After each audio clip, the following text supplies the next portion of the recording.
जिंदाबाद जिंदाबाद। भारत माता की भारत माता की भारत माता की। जैसा कि हम देख रहे हैं यहाँ पर जो सिविल हॉस्पिटल है, यहाँ पर कई दिनों से यहाँ पर जो एनएचएम के कर्मचारी हैं, ये साझा मोर्चा जींद हरियाणा यहाँ पर अपने प्रोटेस्ट कर रहे हैं कि हमें पक्का किया जाए। ये पक्का होंगे कि नहीं, जैसे कि अभी हमारे जो मुख्यमंत्री जी आए थे यहाँ पर, वो क्या आश्वासन देके इनसे पूछते हैं। और आपको यहाँ पर दिखा रहे हैं हजारों की तादाद में यहाँ पर जो कर्मचारी हैं, जो बिल्कुल एनएचएम के कर्मचारी हैं, जो कि जिन्होंने कोरोना काल के अंदर भी यहाँ पर काफी साथ दिया था। और हॉस्पिटल के अंदर अगर जो कोई जैसे भी किसी हालत में होता है, जहाँ इंजर्ड होता है, तो ये रात और दिन उनकी सेवा में लगे रहते हैं। तो आपको यहाँ की अपडेट देंगे। इन लोगों से पूछते हैं कि ये प्रोटेस्ट जो कर रहे हैं कितने समय हो गया। सर, अभी प्रोटेस्ट कर रहे हैं आप लोग, कितने दिनों से कर रहे हैं? आज हमें 14वां दिन है प्रोटेस्ट करते हुए। एनएचएम में जो प्रत्येक कर्मचारी है पूरे हरियाणा प्रदेश के अंदर, इस सरकार निकम्मी सरकार की जो हठधर्मिता है उसको लेकर पूरे प्रदेश का एनएचएम कर्मचारी आज हड़ताल पर है। हमारी बहुत सारी बैठकें अधिकारी के लेवल पर हुई, परंतु कोई भी अधिकारी हमें ये नहीं चाह रहा कि पक्का करने के नाम पर हम इससे बातचीत भी नहीं कर रहा, जबकि 27 वर्षों से इस विभाग के अंदर ये कर्मचारी कार्यरत हैं, जिसके चलते हुए आपको पता भी होगा कि कल हमारे माननीय मुख्यमंत्री महोदय जिला जींद में कोतली देने आए थे। और मैं उनको बताना चाहूंगा कि आप न्यूज चैनल के माध्यम से कि ये बहनें जिनको आप कोतली देने आए थे, वो बहनें आज भी और कल भी ये ग्रामीण अनशन जो बिना कुछ खाए पिए ये सुबह 9 बजे से लेके 4 बजे तक बैठी हैं यहाँ पे। और मैं हरियाणा सरकार से ये अपील करना चाहता हूँ कि आप जल्द इन बहन बेटियों को, जिनको आप ये कहते हैं कि कोठली बटने का काम करते हैं, मैं ये कहता हूँ कि इनको जल्द से जल्द पक्के होने का उपहार दिया जाए। अभी विश्वसनीय सूत्रों से मालूम हुआ है हमें भी, सभी जो मीडिया कर्मचारी हैं भाई, कुछ परसेंट आपका अभी जो 15 अगस्त पे कुछ घोषणा करने वाले। मैं आपको बता दूं, वो जो पॉलिसी हरियाणा सरकार ला रही है उस पॉलिसी के अंदर जो कि है फिक्स है सब कुछ। हम एनएचएम के कर्मचारी पिछले 27 वर्षों से कार्यरत हैं। हम ये चाहते हैं जो बायलाज हमारे पास 2017 में लगाए हुए थे, उन बायलाज पे बिना किसी छेड़छाड़ के हमें सातवें का मसौदा दिया जाए और जो हमारी रेगुलाइजेशन की पॉलिसी है वो बना के हमें रेगुलर किया। लेकिन वो जो पॉलिसी आ रही है आपके बीच में आज भी आ जाएगी। आज विधानसभा की जो बैठक है उसमें उसका ड्राफ्ट जहाँ तक हमें भी पता चला है कि वो ला रही है सरकार, लेकिन वो सरकार पॉलिसी कर्मचारियों के हित में ना लाकर वो कर्मचारियों के विरोध में ला रही है, ऐसा प्रतीत हो रहा है उस पॉलिसी से। क्योंकि एनएचएम कर्मचारी बायलाज ले रहा है, उसके बायलाज को नहीं खत्म करना, लेकिन सरकार उस पर अड़ी हुई है कि हम तो इसको खत्म करेंगे। क्योंकि कल भी हमारी अधिकारियों के साथ बैठक हुई थी चंडीगढ़। धन्यवाद। क्या नाम? मेरा नाम गौरव सहगल, प्रदेश प्रवक्ता एनएचएम साझा मोर्चा और जिला अध्यक्ष एनएचएम साझा मोर्चा जिला दी। चलो जी, बहुत बहुत शुक्रिया। हम भगवान से यही प्रार्थना करते हैं कि आपकी जो मांगे हैं वो स्वीकार हों और आप जो प्रोटेस्ट कर रहे हैं अपने परिवार को छोड़ के यहाँ बैठे हैं और भूखे प्यासे हैं, अगर जो ये ही हाल रहा सरकार का रवैया रहा तो आप कब तक ये रहेंगे? अगर ये ही रवैया सरकार का चलता रहा तो मैं आपके चैनल के माध्यम से हरियाणा सरकार को ये बताना चाह रहा हूँ कि हम सरकार का ये सब सेंटर लेवल पे काम करते हैं, गांव के स्तर पे काम करते हैं। वहां पर हम वोटर को समझाने तक का काम करेंगे कि हमारे साथ इतना बुरा किया गया तो ये आगे क्या होगा।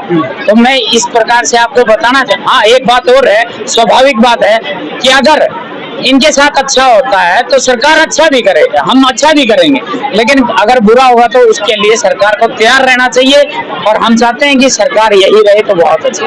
अभी 2 महीने के बाद इलेक्शन है, अगर तो यही इनका रवैया रहा तो इलेक्शन के अंदर आपका वोटिंग का जो क्या रुझान रहेगा? वही तो कह रहा हूँ, अगर हमारा विपक्ष मजबूत होगा, विपक्ष हमारी मांगों को अग्रसर रखेगा तो ये वोटर है जी, ये सब जानता है। मैं आपके माध्यम से कहूंगा कि ये गांव के स्तर पे, निचले स्तर पर कार्य करते हैं। गांव के अंदर डॉक्टर बोलते हैं इनको, एनएम बहनजियों को, हमारी स्टाफ नर्स बहन जी जो जीवन देती हैं, बच्चे को पैदा करने से लेकर जब तक वो मृत्यु हो जाती है तब तक ये खड़ी रहती है उसके बाद। तो मैं ये बता रहा हूँ आपको, आपके चैनल के वाले, कि बहुत बड़ा नुकसान भी होगा और सरकार की छवि भी बिगड़ेगी। तो जी बड़े रहिए हमारे चैनल के अंदर, बहुत बढ़िया अपडेट दी इन्होंने। जो एनएचएम के जो कर्मचारी हैं बिल्कुल यहाँ भूख हड़ताल पे नौबत आ गई है इनकी, और ये कब तक बैठेंगे जब तक इनकी मांगे सरकार नहीं मानेगी। हमारे बीच में कुछ एक और शख्स भी है, यही कुछ बताना चाहेंगे। ये बहन जी हैं, नमस्कार। नमस्कार जी। क्या आप कब तक यहाँ बैठने के लिए तैयार हैं? हम जब तक बैठने के लिए तैयार हैं, सरकार जब तक हमारी मांगे नहीं मानती। नहीं मानी तो क्या करेंगे? नहीं मानेंगी तो हमें अपने सत्र पे जाके, जैसे मैं गांव से सेंटर अलीपुरा मेरी ड्यूटी है, तो वहाँ जाके अगर सरकार मानती है तो हम सरकार के बारे में अच्छा भी कहेंगे और मदद भी करेंगे इलेक्शन में। अगर सरकार हमारी मांगे नहीं मानती तो हम लोगों के बीच में जाके अपनी समस्या भी रखेंगे उनको, और उनको बताएंगे कि हमारे साथ सरकार ने ऐसे ऐसे किया है। हाँ, उनको हर चीज, लोगों को हम हर चीज के बारे में बताएंगे। अगर सरकार मानती है, हमने इतना टाइम हो गया, आज हमारे धरने को 14वां दिन हो गया, हमारे धरने को 14वां दिन हो गया और सरकार हमारी सुनाई नहीं कर रही। हर मीटिंग आगे की आगे रख रही है हमारी। तो हम सरकार के माध्यम से कहना चाहते हैं कि हमारे को रेगुलाइजेशन पॉलिसी में डाला जाए और हमारे को पक्का कराया जाए। तो हम सरकार की गांव में जाके मदद करेंगे, उसकी छवि के बारे में अच्छा बताएंगे। अगर पक्का नहीं करेगी सरकार तो हम गांव में जाके लोगों के बीच में जाके अपनी समस्या रखेंगे, क्योंकि हम लोगों से यार अपनी ईमानदारी से कार्य करते हैं। हम कोरोना टाइम भी हमने अपनी ईमानदारी से काम किया था। बिल्कुल, बहुत बढ़िया इन्होंने कहा कि जैसे कि अभी एक महाकाल आया था हमारे देश के ऊपर, जब कोरोना हुआ था तो मेरे ख्याल में हजारों की तादाद में हॉस्पिटल भरे हुए थे। जब किसने साथ दिया? कोरोना वालों के साथ तो कोई बिल्कुल हमारे परिवार का सदस्य भी नहीं जाता था, मगर ये जो मूर्तियां हैं आज आपके सामने हैं, ये जितने भी हम दिखा रहे हैं, नर्सिस हैं या डॉक्टर हैं, तो यही लोग हमें हाथ लगाते थे। कितनों की जानें इन्होंने बचाई। आज सरकार इनसे कितना आज छुआछूत का भेदभाव कर रही है। आप क्या कहना चाहिए सरकार के बारे में? मेरी ड्यूटी थी जी लेबर जिम में, मेरे को बैक पेन था पहले 4-5 साल पहले। मैं हर अधिकारी के पास गई, मेरी समस्या को लेकर मैंने MRI भी करवाई थी, रिपोर्ट लेके गई थी। मैं मेरी ड्यूटी यहाँ से चेंज की जाए, मुझसे झुका नहीं जा रहा, मतलब डॉक्टर ने मेरे को मना कर रखा था झुकने के लिए। मैं हर अधिकारी के पास गई, किसी ने मेरी सुनाई नहीं की। और जब कोरोना काल आया तो हमारी जबरदस्ती ड्यूटी लगाई गई कोविड वार्ड में। और तब लगाई गई जब वहाँ पे ग्लव्स भी नहीं थे पहनने के लिए, कैप नहीं थी, मास्क नहीं थे। हमने बिना किसी प्रोटेक्शन के कोविड में काम किया है। हमारा वो काम देखा जाए, हमें पक्का किया जाए, हमारे अधिकारों को हमें मिलना चाहिए, हमारे अधिकार। तो आप देख पा रहे हैं कि कितना दर्द इनके अंदर है, कि इनका भी मानना सही है कि अगर जो ये यहाँ पर पक्के नहीं होते तो इनका जो अगला भविष्य है वो अंधकार में है। आप क्या कहना चाहेंगे मैडम? हम ये कहना चाहेंगे इस मंच के माध्यम से कि कर्मचारी तो कर्मचारी है, या पक्का हो या कच्चा, कम से कम मेडिकल सुविधा भी नहीं है कच्चे के लिए। अगर किसी को कुछ होता है तो पक्के के तो उंगली का कुछ लाग जा, कच्चे का से कट जा, लेकिन पक्के के लिए कोई मेडिकल छुट्टी नहीं है, लेकिन वो प्लस्तर बनवा कर करा 2 महीने की छुट्टी काट जा। तो ये तो सरकार ना जाए तो कर रही है बात। बिल्कुल, आप देख पा रहे हैं, फूल नहीं चिंगारी है, ये तो देश की नारी है। बिल्कुल, नारी शक्ति आज आपके बीच में है, बिल्कुल रोड के ऊपर है। ये तो सरकार को भी शर्म आनी चाहिए कि ऐसा नहीं होना चाहिए। आप क्या कहना चाहेंगे? मैं मंच के माध्यम से यही कहना चाहती हूँ कि सरकार हमारी बात मान ले, हमें पक्का कर दे कर्मचारी, सभी कर्मचारियों को, नहीं तो उन्होंने वोट की चोट भुगतनी पड़ेगी। आप क्या कहना चाहेंगे? मैं ये कहना चाहती हूँ कि आज हमारे धरने का 14वां दिन है और आज हम अनशन पर बैठ गए। अगर सरकार हमारी बातें नहीं सुनती है तो हमें चाहे कितने भी दिन अनशन पर बैठना पड़े, हम बैठेंगे और सरकार को अगले जो वोट आएंगी उसमें अपने आप भुगतान करना पड़ेगा। दोस्तों, इस न्यूज को आप दूर दराज पहुंचाएं, हर आदमी के पास पहुंचनी चाहिए, और हमारी जो मौजूदा सरकार है उसके एक एक जो बड़े नेता बैठे हैं उन तक पहुंचनी चाहिए कि ये जो आज नारी शक्ति है, जो नारी का सम्मान होता है हर जगह होता है। और यहाँ पर हमारे जो अभी CM महोदय आए थे, उन्होंने भी नारी का सम्मान दिया था, मगर नारी आज यहाँ पर सड़कों के ऊपर बैठी है। ये देखिए, अपना सब कुछ कारोबार छोड़ के यहाँ पर बैठी है। इनकी मांग क्या है कि इनको पक्का किया जाए। इन्होंने भी हमारे देश की सेवा की है, जो कोरोना काल के अंदर ये लोग अपना दिन रात की और अपने बच्चों को छोड़ के ये बिल्कुल मरीजों के साथ रही है। तो इनका भी कुछ ख्याल करना चाहिए।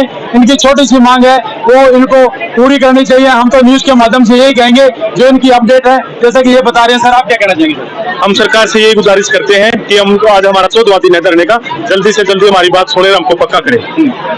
यही हमारी बात। सुनील नाम है मेरा, मैं सिविल हॉस्पिटल जींद में यहाँ कंप्यूटर असिस्टेंट के पोस्ट पर कार्यरत हूँ। मैं आपके चैनल के माध्यम से सर्वप्रथम तो मैं आपको बधाई देना चाहता हूँ कि आपने हमारे कर्मचारियों की मांग रखी है इस मंच के माध्यम से सरकार को जगाने का काम किया आपने। और मैं आपको यह अनुरोध करता हूँ और ये बताना चाहता हूँ कि हमारा दर्द है क्या। हमारे कर्मचारी लगभग 27 वर्षों से कॉन्ट्रैक्ट पर कार्यरत हैं। सरकार ने बीच में भी पॉलिसियां बनाई हैं, हमें दरकिनार कर दिया गया। हमारी मांगों को कभी भी सरकार ने गौर से नहीं रखा और जो पॉलिसी थी पीछे वाली उनमें भी शामिल नहीं किया। और अब हरियाणा सरकार जो सीएम सैनी साहब की सरकार है वो अब हरियाणा के जो कॉन्ट्रैक्चुअल कर्मचारियों के लिए एक नई पॉलिसी लेकर आ रही है। तो हमारी यही मांग है, हम भी हरियाणा के कर्मचारी, हरियाणा के वासी हैं, हमारा ये अधिकार है। हम यही चाहते हैं कि पॉलिसी में हमारे को भी शामिल कर लिया जाए, क्योंकि एक लंबा समय बीत चुका है। हमारी काफी माताओं बहनों की, कर्मचारी साथियों की जो जवानी है वो यहाँ पर बीत चुकी है और हमारा परिवार अब अनसिक्योर महसूस कर रहा है।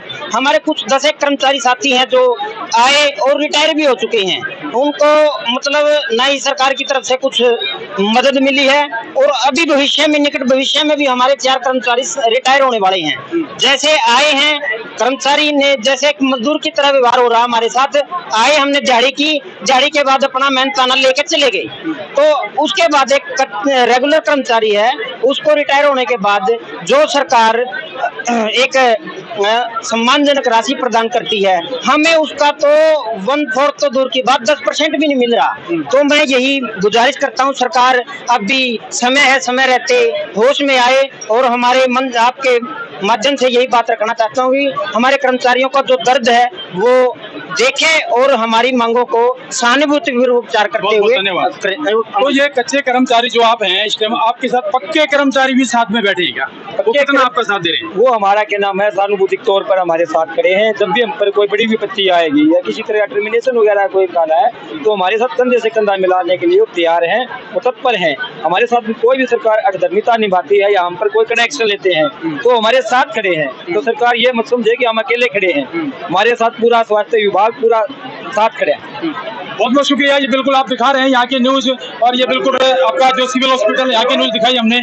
और यहाँ पर आज ये प्रोटेस्ट कर रहे हैं एनएचएम कर्मचारी, आपको दिखा रहे हैं यहाँ पर। और यहाँ पर सभी लोग अपना अपना घर बार छोड़ के यहाँ पर बैठे हैं और इनकी मांगे क्या है कि इनको पक्का किया जाए। हम आपको दिखा पा रहे हैं ये हजारों की तादाद में पूरा हरियाणा इस टाइम बिल्कुल सड़कों पे है। सरकार को सोचना चाहिए कि भाई एनएचएम के कर्मचारियों को, जो साझा मोर्चा जींद हरियाणा है, इनको कुछ इनकी बातें सुने और समझे। नमस्कार, न्यूज़ 7 जी, मेरे साथ कैमरामैन संतराम पर मैं अनिल चौहान, आपका धन्यवाद सर, थैंक यू।